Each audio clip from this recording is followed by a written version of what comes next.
Arkadaşlar hepinize selamlar. Bugün Mercedes Mengeller Davutpaşa'dayım. Şimdi buraya çok güzel bir araba için geldim. Hani bu diyorlar ya, Mercedes şundan başlar diyorlar, biliyor musunuz? Bunu illaki hepiniz duymuşsunuzdur. İşte Mercedes'in asıl başladığı arabadan size sesleniyorum. Gelin şimdi size arabayı göstereyim. Bak. Bak şimdi arabaya bak. Mercedes E serisi. Bu araç Mercedes'in yeni gelen 1.6 dizel 160 beygir bir motoruna sahip. Bu motor gerçek Mercedes. Renault'la herhangi bir alakası yok. Bundan emin olabilirsiniz. Bunu başta söylüyorum. Şimdi başta yazmış olabilirim bunu. Ancak bunun motorunun Renault'la uzaktan, yakından en küçük bir alakası yok. Bundan başlayalım öncelikle. Bu herkesin kafasındaki ilk soruydu, biliyorum.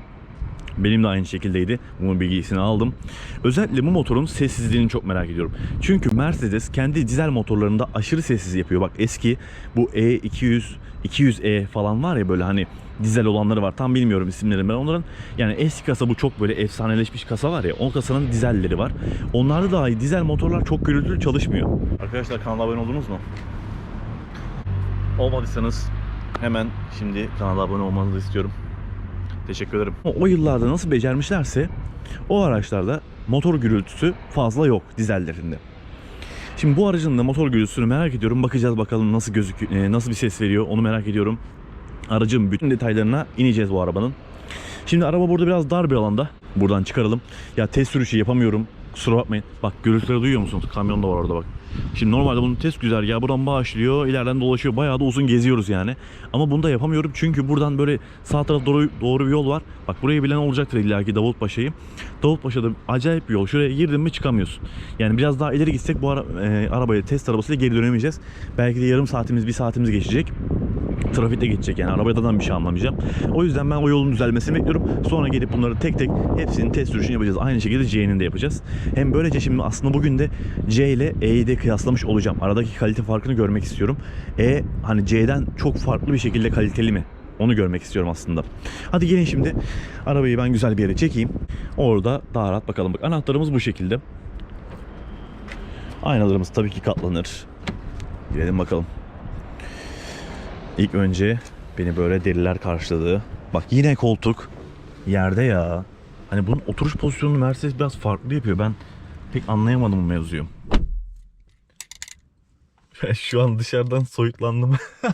Çok iyi ya. Şimdi bak ekranlarımız geldi. Büyük büyük ekranlar var. Bu araç AMG paket. Şöyle anahtarımı şuraya koyayım. Tabii ki anahtarsız çalıştırma var ama anahtarsız giriş yok. Anahtarsız giriş olmasını isterdim. Bunlar opsiyon. Mercedes şöyle bir firma. Ses kısmı buradaymış. Mercedes şöyle bir firma, her şeyi opsiyonla yapmanız gerekiyor. Özellikle arabayı kendiniz tasarlamanız çok daha mantıklı. Mesela buradan siparişini oluşturuyorsunuz. İçeride siparişte işte şu olsun bu olsun hepsine karar veriyorsunuz. Sonrasında araç size göre geliyor. O daha mantıklı oluyor açıkçası. Ve yani 2-3 ay civarında geliyor diye biliyorum. O yüzden oradaki opsiyonları böyle tek tek eklemeniz gerekiyor. Mesela C serisinde şu saat opsiyondu. Ama bu araçlarda tabii ki standartlar var. Onların hepsini size anlatacağım. Şimdi biz şöyle güzel yerimize geçelim. Bakayım ses nasılmış. Şu anda araç soğuk. Dizel sesi var. Dizel sesi geliyor. Ama şimdi soğuk ya, onu da değerlendirmek. Soğuk bir arabaya göre tabii ki daha iyi ses var. Vay bir dakika. Bak gaza basınca arabayı titretiyor. Arabayı sallıyor. Sanki büyük motor varmış gibi sallıyor. 1.6 motor. Bak onun için çalışmışlar. Ben size kesin söylüyorum bak. Yani gaza bastığınızda araçta böyle bir sallanma oluyor. Böyle büyük motorlu araçlarda bu sallanma olur. Bu araçta da var aynısı. Evet şimdi biz yerimizi alalım. Sonra hepsine bakarız. Şurada park yardımı çıktı. D'ye aldım. Koldan vitesi bayılıyorum ya. Evet. Göğüs tamamen sizi sarıyor.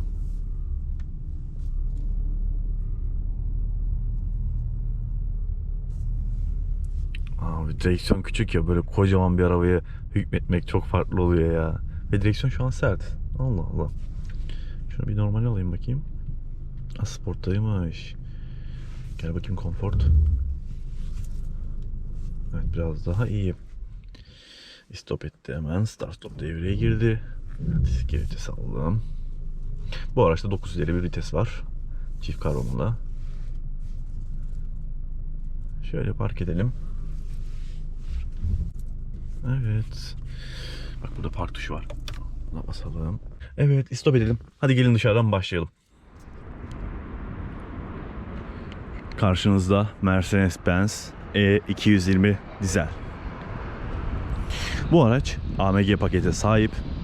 Bunun bir de eksklusif versiyonu var. Benim eksklusif bu pakette, yani bu araçlarda daha çok hoşuma gidiyor açıkçası. Böyle daha ağır duruyor ya. Yani bu arabanın da hak ettiği şey ağırlık bence. Ben AMG paketi mesela fazla yakıştıramıyorum açıkçası. Yani tabii ki ama sevenler olacaktır. Benim biraz hani düşünce yapım bu şekilde. Herkese göre değişir. Bu zevklere göre değişecek bir şeydir. Mesela burada AMG tamponlar göze çarpıyor. Mesela panjur AMG'de bu şekilde. Eksklusif alırsanız panjur biraz daha büyük gözüküyor. Ve buraya böyle Mercedes logosu çıkıyor. Bu da tabii biliyorsunuz Mercedes'in ikonik bir özelliği. Bu araç Mercedes-Benz E200 dizel. 1.6 dizel 160 beygir bir motor var. Bu dizel motor tamamen Daimler'in, yani Mercedes'in üretimi. Performans konusunda ilerleyen zamanlarda denemelerini yapacağım. Ancak bu hani fabrika verileri falan güzel. Onlarla ilgili problem yok.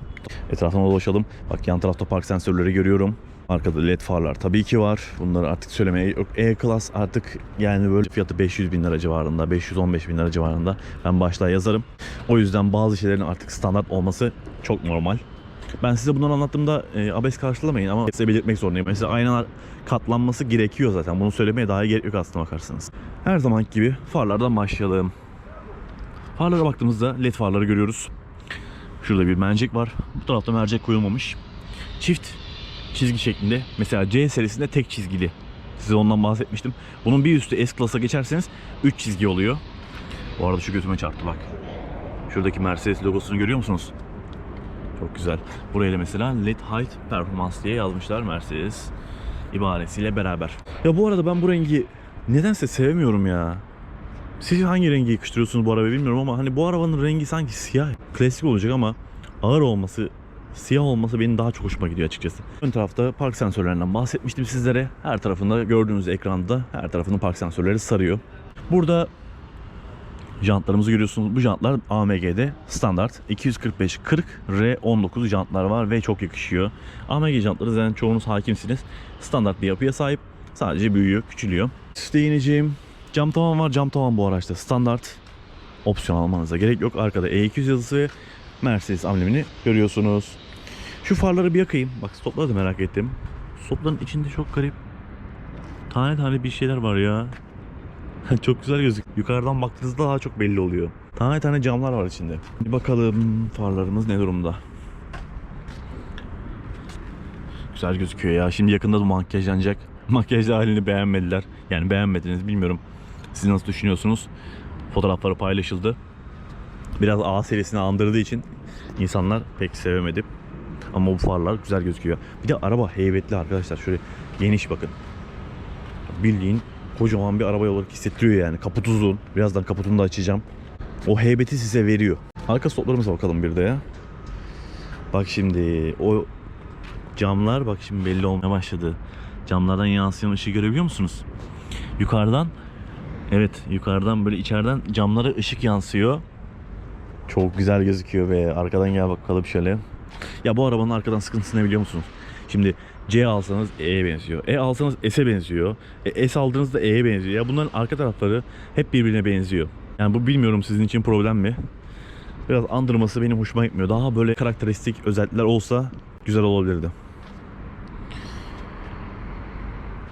Arkada sis farları şu altta yanıyormuş. Ben daha önce sis farı görmemiştim. Mercedes'ler sis farı açmıyor galiba. Altta difüzörü görüyorsunuz. Dediğim gibi bu AMG'lerde hep A'da alsanız C'de alsanız aynı tarzda oluyor. Şöyle çift egzoz var. Egzozlarımız gerçek mi? Ona bakayım. İçeride bir şeyler var mı? Hayır. Egzozlar kapalı. Arkadan bu şekilde bagajımıza bakalım. Bagajımız elektrikli değil ya. O da opsiyon. Elektrikli olmasını isterdim. Kendi kalkıyor ama yani şimdi bu kadar 500 bin lira verdikten sonra ben bunu aşağı indiremem abi. Yani bununla uğraşamam. Kendi inmesi lazım. Evet, bagaja baktığımızda burada bayağı bildiğiniz kuyu varmış. Hiç beklemiyordum bunu. Büyük ihtimalle buraya tamir kiti falan gelecek ama yani burayı da kullanabilirsiniz bagaj olarak. Normalde bagaj ama aşırı geniş değil. Hacmini bilmiyorum. Şu yükselti bak. Şeyde de vardı ya. C'de de vardı. Bu yükselti niye var acaba?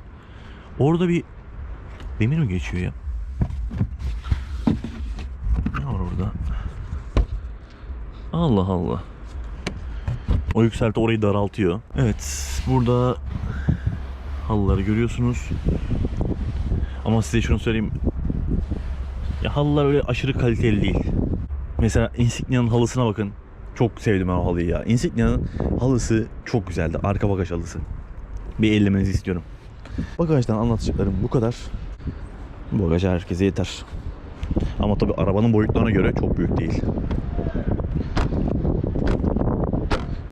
Benzin depomuza bakalım. AdBlue var. Tabii ki emisyonlardan dolayı AdBlue olmak zorunda. Sunroof'un nasıl açıldığını görmek istiyorum ya. Ben bu arabanın sunroof açılmış halini hiç görmedim, biliyor musunuz? Siz gördünüz mü? Ya çok garip ya.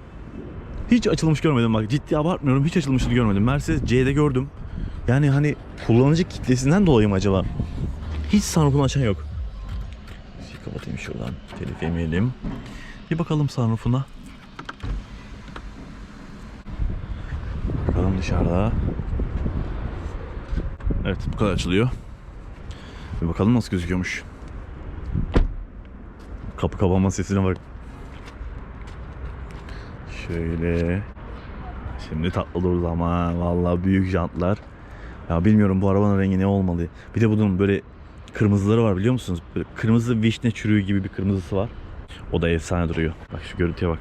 Bununla ne gezilir ya. Ama işte gençlerin alması çok mümkün olmuyor bunu. Gelin içeri geçmeden önce dışarıyı tamamen bitirelim. Mercedeslerde el frenleri hep buralarda oluyor, biliyor musunuz? Eskiden mesela çekmeliydi, şöyle bırakıyordu, aşağıdan ayağına falan basıyordun. Artık elektriğe geçtiler. Şunun bir kaputuna bakalım. Mercedes kullanıcıları pek kaputu açmıyorlardır diye düşünüyorum, özellikle bu aracı kullanan. Bak burada sanki uçaklarda fırlatmak için kollar olur ya, onun gibi. Buldum, bak tam buradaymış. Evet. Abi şu düzene bakar mısın ya? Şaheser gibi durmuyor mu? Ya bu araba 1.6 motorlu. 1.6 motorlu arabaya nasıl bir düzen yapmışlar? Nasıl güzel göstermişler. Yani baktım bunu 3000 motoru var gibi gözüküyor ya. Ya bu işte ya. Mercedes satmasını biliyor işte. Buralar boya gövde rengi değil. Allah Allah. Ben bunu daha önce hiçbir arabada görmemiştim. Siz gördünüz mü bak? Dediğim gibi tamamen Mercedes'e ait bir motor. Bak mesela su deposu siyah. Normalde hep açık renkli olur, görünür içi. Bunda siyah yapılmış. Bu soğutma suyunun deposu. Tamamen kapatılmış. Bir arabayı çalıştırayım mı ya? Bak su doldurma yeri de buradaymış. Bunu da yumuşak yapmışlar böyle. Ben Mercedes kullanıcılarının buna bile açtığını düşünmüyorum ya. Su doldurduğunu bile düşünmüyorum. Bak kullananlar, kullananlar yazsınlar. Abiler, amcalar şunu yazın. Kullananlar. Merak ediyorum, kaputu kaçınız açtı?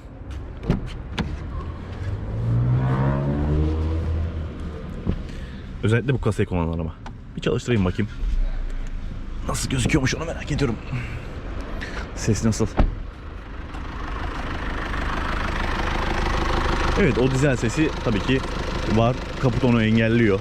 Kaput ses yalıtımı olarak bak buralara böyle tam oturuyor, tamam mı? Kaputu indirdiğin anda tak yapışıyor buraya. Komple bir yalıtım yapıyor. Zaten birazdan kapattım, anlarsınız. Alt S de buradaymış. Buradan hava girip buradan alıyor. Aslında bu güzel bir şey, biliyor musunuz? Soğuk hava alıyor direkt. Çoğu arabada buralarda böyle içerilerde şuralarda bir yerde oluyor. Sıcak havada karışıyor ya. Bunda sıcak havanın karışması mümkün değil. Zaten çok performanslı bir motor olduğu söyleniyor. Böyle. Evet bak ses anında azalıyor. Dışarıdan bütün anlatacaklarım bunlar. Şimdi gelin içeri geçelim. İçerideki detaylara değineyim. Hepsine teker teker bakalım.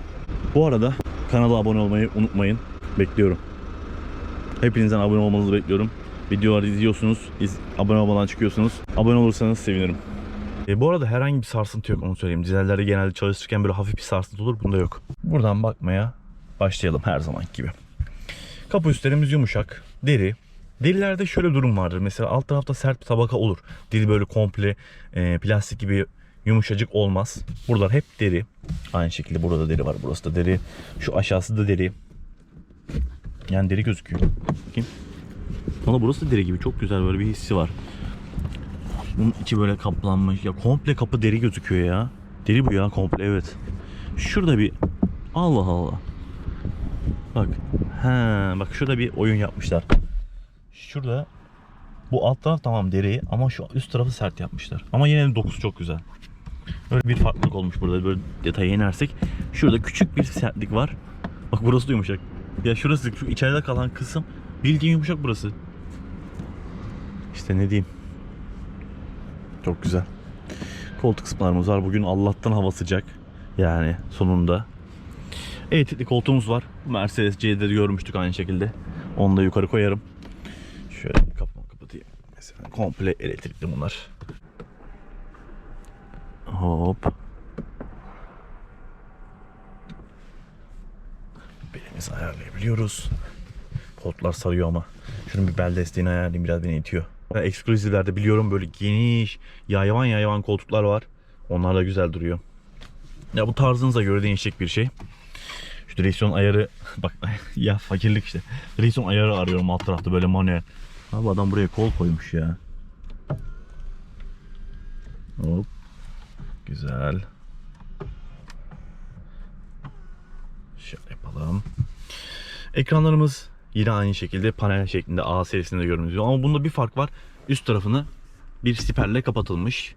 Yani bilmiyorum, bu da aslında biraz daha güzel hissettiriyor. Ama ben hani bu benim için çok önemli bir şey değil açıkçası. Düz olsa da gayet güzel bu ekranlar. Hem kalitesi hem büyüklüğü. Bunlar da standart, ayrıca ekstra bir opsiyon almanız gerekmiyor. 2 tane büyük ekran geliyor, 10 inçlik. Bunlar da gayet iyi. Buradan devam edersek mesela buralarda bayağı güzel hissiyatlı bir malzeme var. Bu araçta Burnmaster yok. Burnmaster opsiyon. Ses sistemi opsiyon. Bak burada R görüyorsunuz ya, onu değinmeyi unuttum ben size. Buraya bastığınızda yan taraftaki koltuğu ayarlayabiliyorsunuz. Şimdi bu arabayı sürücülü kullandığınızı düşünün. Arka tarafta, sağ tarafta patron oturduğunda buradan şoför koltuğu arka tarafa göre ayarlayabiliyor. Ön tarafa alıyor, arka taraftakinin rahat etmesini sağlıyor. Şöyle en öne alalım. Hatta bir tarafı patron modu yapalım bak. Bir dakika bunu görmeniz lazım. Bak görüyor musun? Bak kaldırıyor. Nasıl biliyor musun? Şimdi öne doğru geliyor ya. Bak iyice yanaştığı için üst tarafa çarpmasın diye kendi indiriyor. Ya süpersin ya Mercedes. Bunu düşünüyor adam, ince onu düşünmüş ya. Koltuk bu kadar katlanıyor ama. Şu ucunu da ayarlayabiliyormuşuz. Allah Allah, bak. Hareketlere bak. Çok güzel. Bu çok iyiymiş. Normalde bu hani burada çekmeli olur ya da elektrikli olduğunda da ileri geri yapar. Ama bunda bildiğin alt tarafa kıvrılıyor. Çok garip gözüküyor bak. Ve çok güzel gözüküyor. Hop. Bildiğiniz kıvrılıyor içeri doğru. Koltuk kıvrılıyor ya. Süper gözüküyor. Cidden süper gözüküyor. Aldığımız yerden devam edelim. Yukarıya bakalım. Yukarıda yumuşacık. Yine aynı şekilde deri kaplamalar var. Gayet hoş, gayet güzel. Göğüs çok kısa. Göğüsün kısa olmasını seviyorum. Mesela aynı durum Passat'ta da geçerli. Benim göğüs kısa olması çok güzel oluyor bak. Bildiğim bir avuç göğüs var. Bu kaputu görmenizi sağlıyor. Şu an kaputu görerek gidiyorum ben. En altta olmama rağmen. Bak sen de fark edeceksin. Benim gözümden bak. Görüyor musun? Kaput gözüküyor. Bir de Mercedes amblemi olduğunu düşünsene ön tarafta. Hiçbir şey demiyorum. Hiçbir şey demiyorum. Sileceklerimiz burada. Evet, çok güzel içeriği ıslattım.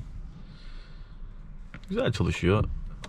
Yine böyle hani kol hareketi yapıyor. Şöyle yukarı doğru kalkarak çalışıyor. Düz çalışmıyor. Direksiyona gelirsek, direksiyon zaten standart açıkçası. Bu direksiyona alışmış olmanız gerekiyor artık. Çoğu Mercedes serilerinde bu direksiyon kullanılıyor. CLS'de bu. A'nın AMG'sinde de bu kullanılıyor. Yani gayet güzel. Hissiyat da olsun. Çok güzel. Biraz küçük geldi bana bu. Sanki bunun boyutu biraz daha küçük A'ya göre. Mesela A'da daha büyüktü. CLA'da da aynı şekilde daha büyük hissediyordum. Ekranlarımıza bir bakalım. Burada seyir, radyo. Bunlar aynı şekilde güncellenecek, bilginiz olsun. Yakında bunların yeni makyajlı sürümü gelecek. Makyajlı versiyonu gelecek. O zaman bunlar da güncellenecek. Gördüğünüz gibi bu tarz ekranlar var. Bunları biz nereden hatırlıyoruz?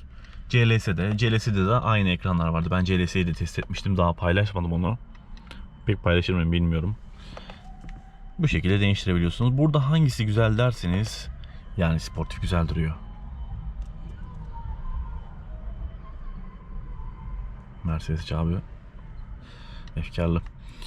Bu yan tarafı değiştirebiliyorsunuz, devir kısmını. Mesela Eco göstergesi diyor. İşte yakıtı görebiliyorsunuz. G-Force'u görebiliyorsunuz devirle beraber. Böyle hareketli kullanımlarda, zorladığınız kullanımlarda bu güzel bir ekran olabilir. Aynı şekilde devire geri döndük. Mesela sol tarafı değiştiremiyoruz. Hız göstergesini değiştiremiyorum. O tarafa geçmiyor. Bunlar da aynı şekilde dokunmatik telefonların dokunmatik. Hani bu eski Çin malı telefonlarda böyle bir şey vardı. Hatırlayanlar olacaktır illa ki. Bende vardı bu telefondan çünkü. Dokunmatik bölüm, böyle oradan kontrol ediyorsunuz telefonu. O tarz bir şey. Hatırlayanlar yazsınlar yoruma. Hız sabitleyiciyi görüyorsunuz. Herhangi bir adaptif hız sabitleyici yok. Bunlar hep opsiyon. Bu araçta da güvenlik donanımı olarak ön çarpıtma asistanı var. Şerit takip yok. Şerit takip yeni versiyonlarla beraber gelecek. Koltuk yanıyor şu anda. Alev aldım. Bunu kapatayım. Bu taraftan da orta ekranı kontrol ediyorsunuz. Ya görüntü kalitesini hiç söylememe gerek yok. Ama bak yaklaştırayım. Yani görebilirsen piksellerini gör. Piksellerini falan görmen imkansız. Görüntü kalitesi çok güzel. Temaları çok güzel. Renkler çok güzel. Ya şimdi adamlar kocaman ekran koyuyor ama renk yok. Siyah beyaz ekran gibi gözüküyor. Bu hoş değil yani. O ekran sonuçta yani renkli olma potansiyeline sahip. Niye renkli yapmıyorsun? Daha böyle içeriği canlı güzel göster. Bunda o donanımlar var. Mesela resimler olsun. Bak fark edeceksin şimdi. Bütün menülerde ayrı ayrı resimler olacak. Ayrıca dokunmatik mi? İşte dokunmatik değil ya. Bunun zorluğunu çekenler vardır kesin. Ben size söyleyeyim. Alışmak kolay değil. Bak şimdi hepsi için ayrı resimler yapılmış. İşte ışık ayarları, karşılamalar falan. Hepsini görebiliyorsunuz. Araç ayarları var. Bunları buradan olduğu gibi aynı şekilde buradan da kontrol edebilirsiniz. Bu sistem de eski ama bu da yeni değişecek. Hep makyajda bunlar değişecek. İşte biniş iniş ayarı, bak sadece direksiyon. Bak bunu kapatmışlar, Easy Entry'yi. Direksiyon ve koltuk tabii ki ya, lütfen yani Mercedes'e biniyoruz. Kilitlediğinde ses de varmış, onu da açayım. Korna çalıyor böyle hafif. Bütün ayarlarla oynuyoruz. Şöyle buradan kontrol etmek daha kolay. Dynamic Select var biliyorsunuz. İşte bu hani ayarlarını yapabiliyorsunuz. Individual yapılandırma, hani kendinize göre tarihi Sport Plus'a kadar getirebiliyorsunuz. Direksiyon manevrası, Comfort, Sport. Ben hep yumuşak istiyorum. Ya yumuşak çok seviyorum ben direksiyonu ya. Aşırı hoş oluyor. Bu araçlarda yine dediğim gibi opsiyonla adaptif süspansiyonla alabiliyorsunuz. Ya Mercedes'te opsiyonun sınırı yok. İstediğiniz her şeyi yapabilirsiniz. Geleceksiniz buraya, tık tık tık ses çekeceksiniz. Ona göre size arabayı üretip getirecekler. Olayı bu Mercedes'in açıkçası. Ya da gelen araba bekleyeceksiniz. Zaten böyle çok standart gelen araba yok açıkçası. İlla ki opsiyonları oluyor. Şöyle yardımla mesela kontak isteyebilir. Evet. Kamera park var. Manevra desteği. İkaz, otomatik geri sürüş. Evet, bu tarz şeyler var. ESP, aktif fren asistanı. Bunlar dikkat asistanı. Bunları gördünüz hepiniz. Ben her şeye değindim diye düşünüyorum. Koltuklara bakayım. Koltuklar ne var mı? Sürücü koltuğu, ön koltuğu, sürücüye bakalım. Koltuk ısıtma dengesi. Koltuk ısıtma dengesi mi? Bir dakika. Bak buradan koltuk ısıtmanın nasıl çalıştığını ayarlayabiliyorsunuz. Mesela sadece oturmayı ayarlayabiliyorsunuz ya da sadece dayanağı Ya süpersin Mercedes. Bunlar çok ince şeyler. Ayrıca burası dokunmatik bir panel. Size alttan böyle taptik. Hani engine var ya iPhone'larda, alttan vuruyor size. Aynı şekilde alttan size bir tepki veriyor. Ekran bu kadar, biz sıfırlamayalım. Şöyle geri çıkalım. Ya şu üniteye alıştığınızda kullanabilirsiniz. Ama işte şu ergonomik açıdan beni rahatsız ediyor. Kullanamıyorum rahat bir şekilde. Bunu zaten değiştirdiler. Yeni kasalarda değişti bu. Yeni makyajlarda bu yok. Buradan sürüş modlarını görüyorsunuz. Bak şimdi Sport'a geçtim. Sport Plus var. Burada ESP'yi de Sport'a alıyor. Individual var. Kendinize göre ayarlayabiliyorsunuz. İçerideki renkleri, bunda bir ambiyans aydınlatması var. Mükemmel ya. Arabanın komple sarıyor bak. Şuradan göreceksin, tamam mı? Böyle buralardan altlardan dolaşıyor. Şu alt tarafalar gidiyor.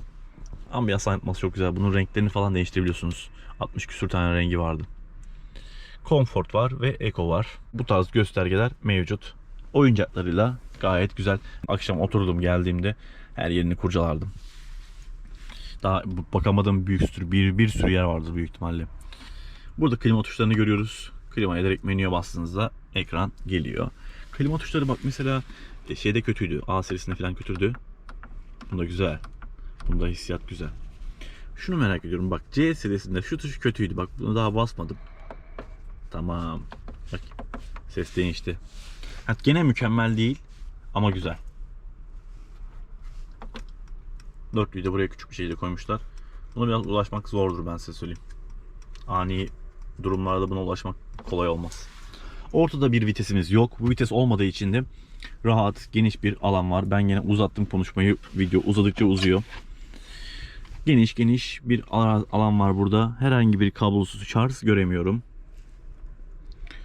Kapatalım burayı. Ahşap görünümlü bir malzeme tercih edilmiş. Bunu değiştirebiliyorsunuz. İsteğinize göre ayarlayabiliyorsunuz. Ön konsolun görüntüsü bu şekilde. Sürekli süper diyorum ama mükemmel. Burada ruhsatımız var, koymuşlar. 2 tane USB var, SD kart var. Bu araçta aynı şekilde Apple CarPlay var. Şuraya ne kadar giriliyor? Bunu buraya koyalım. Gayet güzel. Şimdi koltuğu kendime göre ayarlayayım, bir arka tarafa bakalım. Artık video uzadıkça. Bir de bak burada ambiyans var. Bunu unutmayın, ben size söyleyeyim. Şöyle kendime göre ayarlarsam. O direksiyon desteğini açtık ya. Çalışacak bakayım. Bak. Hop yukarı kaldırdı. Bak şimdi. Tamam. Şöyle. Biraz yavaş anlatıyorum bu videoyu. Siz de fark etmişsinizdir. Ama işte E serisi olduğu için böyle detaylıca anlatmak istiyorum. Arka tarafta üstlerimiz yumuşacık deri. Onlarla problem yok.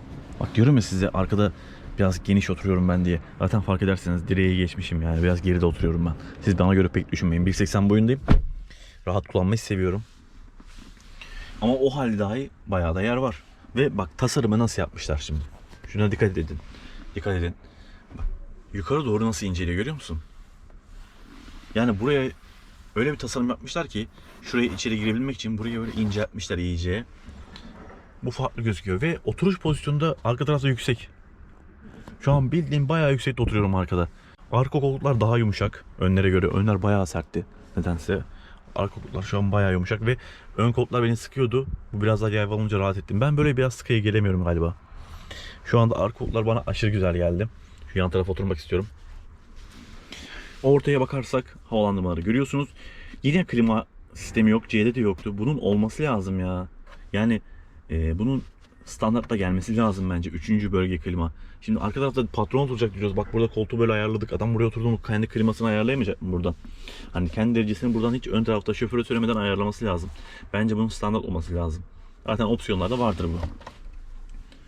Burada bir çakmaklık var ve küçük bir göz var. Halılarımız yine muhteşem. Kocaman bir şaft tüneli var. Ayrıca buna çift cam olduğu için arka tarafta bayağı ferah. Yani her taraf siyah, fark etmişsinizdir. Koltuklar falan her yer siyah ama içerisi apaydınlık. Çünkü tepemizde 2 tane cam var. Bir de ben tabii sunroof'u da açtım. Ama gayet güzel bu konuda.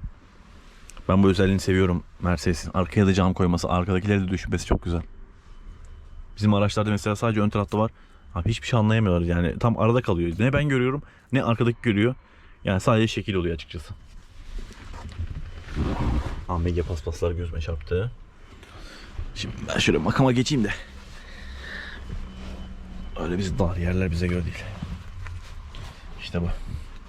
Şu an bildiğiniz yattım. Arka koltuklar ayarlansaydı güzel olurdu. Abi şu an çok rahatım ya. Şu görüntüye bak. Tam benim gözümden bakıyorsun şu anda. Kolçak var. Buna zaten bahsetmeye gerek yok bu arabanın. Olmazsa olmazı. Bu kolçak olmazsa bu araba olmaz. Şöyle güzel içinde halı kaplı bir gözü var. Burada da tabii ki bayraklığımız var. Gayet hoş. Arkaya geçiş yok ama. Evet, arkaya geçiş yok. Şöyle başları görüyorsunuz.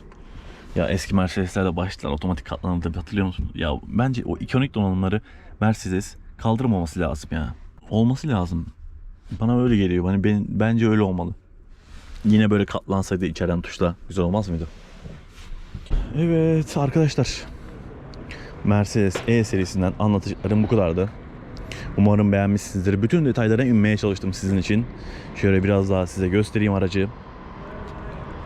Gayet büyük. Ya çok büyük arkadaş. Bu arabayı yani İstanbul'da kullanmak büyük meziyet ister. Tabii ki otopark olması lazım. Otoparksız Mercedes E serisi sahibi yoktur bence. Allah isteyen, hayal eden herkese nasip etsin. Aynı şekilde bana da nasip etsin. Ben de Mercedes'i çok çok sevmeye başladım bu son dönemde.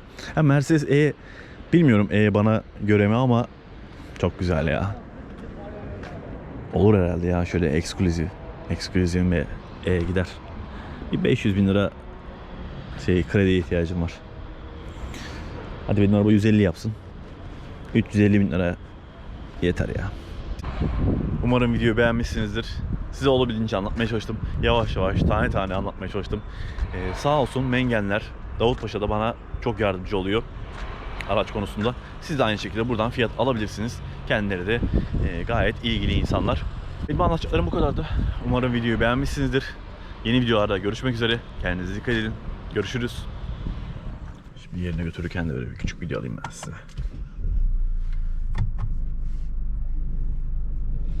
Güzel bak, sesi azaldı. Biraz daha az ses çıkarıyor. Isındıkça sesi azalıyor.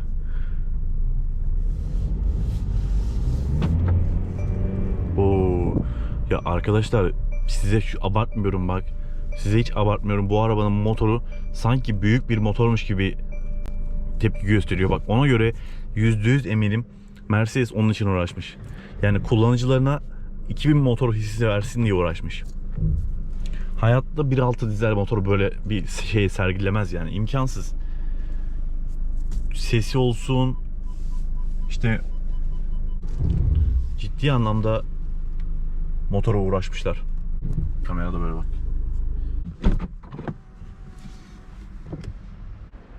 O korna sesinden açtık ya, bakayım nasıl olacak. Şöyle ince bir korna, sunroof'u kapatıyor ve son.